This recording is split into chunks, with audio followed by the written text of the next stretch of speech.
So, siguro po, ilan lang sa inyo yung may alam na may trabaho po ako dati talaga. I was regular, kumikita po ako ng maganda, ganyan.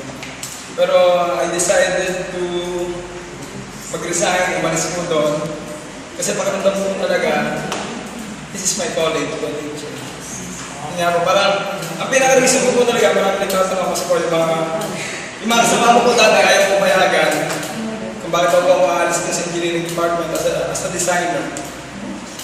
Pero, designer po ako dati ng mga bahay, construction po. So, feeling ko po kasi, nung 5 years ko doon, parang stagnant po eh. Parang feeling ko hanggang doon na lang ako. Hindi pa ako nag-grow.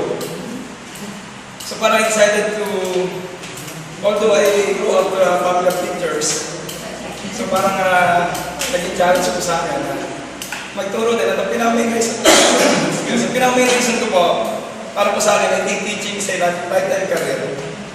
Parang kahit tumanda na ako, kahit kaya ko magturo, pwede pa rin. Hindi po ko tulad sa dati ng trabaho, pag may nag-apply mas bata, ay sir yun. Mas magaling na mag-design sa ito, doon ka lang sa site, maghalo ka na ng semento. Eh kaya sa po dito, hanggat kaya ko po siguro, feeling ko, hanggat ako magturo, pwede pa rin ako.